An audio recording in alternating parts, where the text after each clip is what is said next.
آپ کا کوئی مریض آئی سی یو میں داخل ہے، آپ کا کوئی مریض وینٹیلیٹر پر ہے، ہاسپٹل میں داخل ہے، گھر میں بیمار پڑا ہے، بیڈ پر آ چکا ہے، بظاہر ایسا لگ رہا ہے کہ بچنے کی کوئی امید نہیں، آپ مایوس ہو۔ بعض اوقات ڈاکٹر یہ جواب دے کہ بس اب مریض کے لیے دعا کریں۔ بالکل دعا کرنی چاہیے۔ ایک ایسا وظیفہ چلو میں عرض کرتا ہوں، صحیح۔ اس وظیفے کی خصوصیت یہ ہے حسن بھائی کہ مریض شفا یاب ہو جائے گا۔ اگر اس کی موت کا وقت قریب نہ آیا ہوگا تو مریض اللہ کی رحمت سے شفا پا لے گا۔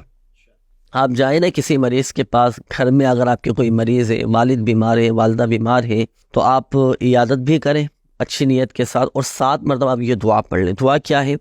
آسان کر کے میں آپ کو بیان کرتا ہوں۔ اسأل اللہ العظیم رب العرش العظیم ان یشفیک۔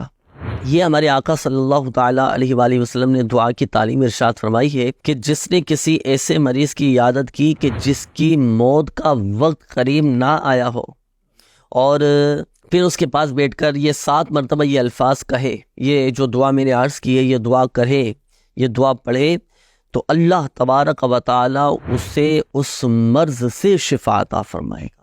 اگر تو اس مریض کا اس مرض میں موت نہیں لکھی ہوئی نا، تو اللہ کی رحمت سے یہ جو دعا میں نے عرض کی ہے نا، اس دعا کی برکت سے آپ کا مریض صحت یاب ہو جائے گا، اور صحت یاب ہو کر گھر بھی واپس آ جائے گا۔